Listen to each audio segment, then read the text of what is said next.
السلام عليكم، اهلا بيكم في قناتي. النهارده ان شاء الله هعمل معاكم طريقه الفراخ المكرمله بالبصل المكرمل.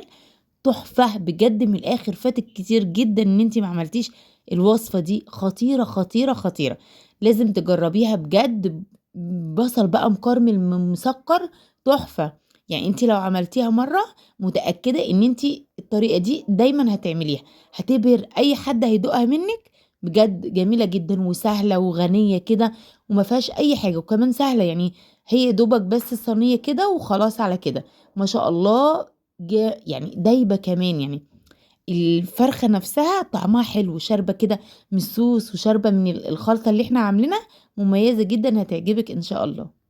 اهم حاجه بقى ما تنسونيش في اللايك والاشتراك، وزي ما احنا متعودين قبل اي وصفه تعمليها لازم نسمي بالله علشان ربنا يبارك لنا في حاجتنا. زي ما قلت لكم انا معايا بقى فرخه كامله ووركين. لازم ننضفها كويس جدا. بنقعها كده في حبه ميه وخل، ومعلقه دقيق وليمونه. لو عندك ليمونه ماشي، ما عندكيش الخل برضو بيغني. لازم اتخلص من كل حاجة، من الزفارة اللي هي بتبقى ما بين الجلد وما بين اللحم. تخليها كده تتخلصي منها عشان ما تبقاش الفراخ بتاعتك زفرة. وتحت الأجنحة كده، برضو لازم تاخدي بالك من الحتت الصغيرة دي. وننشفها كده كويس، يعني نصفيها، نغسلها كويس ونصفيها. ونروح بقى مقطعينها كده تقطيعة بسيطة علشان ايه؟ ما نبوظش شكل الفرخة بتاعتي. معايا بقى الخلطة الجبارة اللي هتخليها التتبيلة التحفة. معايا بصلاية كده مبشورة، وعليها فلفل اسود وكمون وملح، بس كده.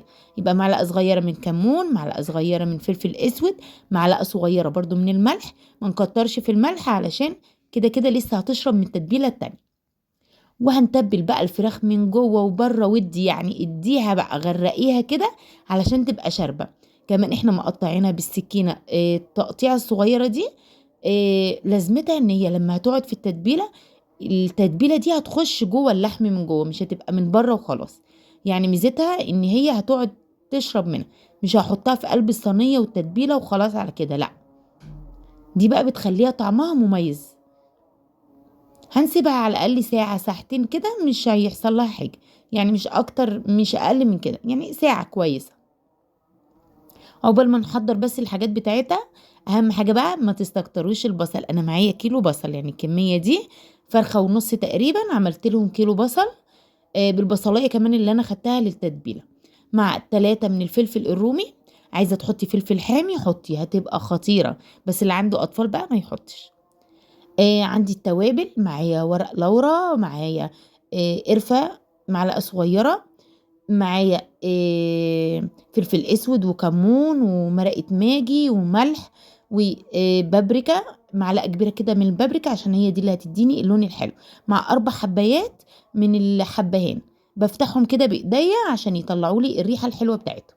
دي كده كل المكونات اللي هنحتاجها. هنجيب بقى صينية كده، وعلى الطاسة على النار، ونروح حاطين فيها معلقه من السمنه مع معلقتين كده من الزيت، ما نكترش قوي. علشان كده كده الفراخ بتاعتي هتنزل الدهون بتاعتها.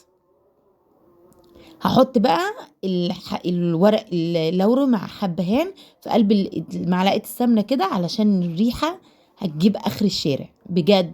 الريحه بقى بتبقى جميله كده. وتروحي منزله عليها البصل، يعني تشوحي بس التوابل دي كده دقيقتين بس كده. وتروحي بقى منزله عليها البصل. في الاول هتحسي ان هو كتير، بس بعد كده كل ده هيهبط بقى هيقل النص. هنقلبه، ايديكي كده بتقلبه على طول، علشان مش عايزه الجوانب بتاعته تتحمر او تتحرق. انا عايزه اللون بتاعه يبقى اصفر، يبقى مكرمل. مش عايزه احرقه، او مش عايزه يبقى مصفر زياده عن اللزوم. لا، انا عايزه اللون يبقى مبيض كده، مصفر كده شويه. شايفين بدأ اللي هو يصفر بالشكل اللي انتوا شايفينه ده، اصفر اهو. هبدأ بقى ان انا احط عليه ايه بقية التوابل بتاعتي، اللي هو البابريكا والفلفل الاسود والكمون والقرفة ومرقة الماجي. نهرسها كده ونروح حاطينها. ما تحطهاش سليمة علشان تبقى إيه ما تكلكعش ولا حاجة، يبقى طعمها وحش. لا، بنهرسها كده ونروح حاطينها. قلبنا بقى التوابل دي كلها، نروح نازلين بقى بالفلفل اللي احنا قلنا عليه وتقلبي. عايزة تحطي فلفل حامي هيديها طعم خطير. بصوا اللون بقى الجميل بتاعها ده. كده خلاص بفردها بقى على الصينية واقفل عليها. واستنى لما تبرد شويه. ونيجي بقى المرحله المهمه، نرص بقى الفراخ بتاعتنا وتغرقيها بقى. طب حبه الميه اللي فاضوا دول التتبيله، لا مش هنرميهم، هنحطهم برضو في قلبيها. وغرقي بقى، دخلي بقى البصل ده في قلب الفرخه كده، في قلب الورك، هيبقى حلو. وما تخافيش، الصدر يعني هيستوي كويس جدا برضو زي الورك.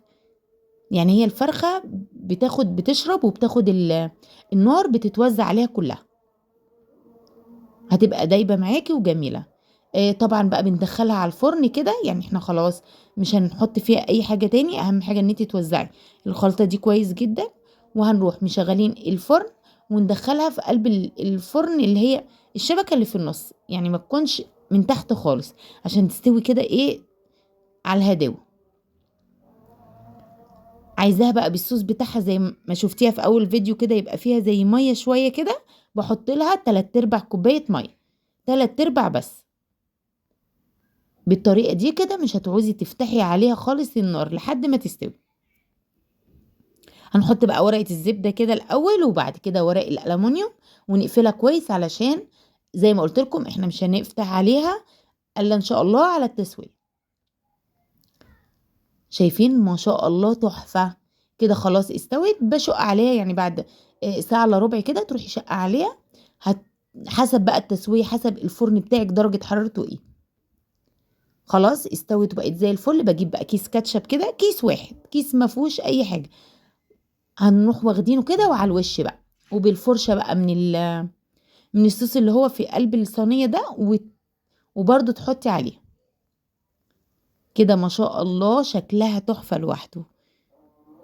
ونحطها بقى تحت الشواية. شايفين؟ جميلة ولذيذة وتحفة. تقدري لو انت عايزة مثلا مش عاملة جنبيها حاجة، عايزة مثلا تحطي في قلبيها بطاطس، حطي.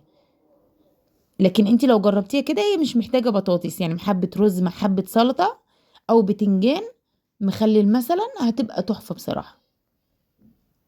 اهم حاجة بقى لما تيجي تعمليها وتنضفيها، ما تحطيش السمين اللي هو بيبقى في الوراك كتير ده، علشان ما تبقاش تقيلة ودسمة قوي. يعني تحاول اي سمين زيادة تعني، يبقى يا دوبك على قد الورك، ما يبقاش ايه فيها جلد كتير او فيها سمين كتير، علشان هي يعتبر ان احنا ما بناخدش منها مرقه، يعني هي منها فيها كده كلها على بعض. بصوا يا جمال ويا جمال، ودايبه جدا. بصوا الفراخ دايبه بطريقه، بصوا اكني معموله كده، اللي هي معموله على الهداوه بقى، علشان شربت في قلب التتبيله في الاول، وبعد كده حطيت فيها البصل التتبيله التانية، شاربه بقى ودايبه كده جميله، مش محتاجه معاها اي حاجه. بصوا ما شاء الله. حتى هي لون الفرخة كده تلاقوها لون التتبيلة. اتمنى بجد ان انتوا تجربوها، هتعجبكم، وانا متأكدة ان هي هتعجبكم جدا. ولو عملتوها هتعملوها تاني، مش هتبقى اخر مرة. بس جربوها، ويا ريت بقى ما تنسونيش في اللايك والاشتراك. مع السلامة.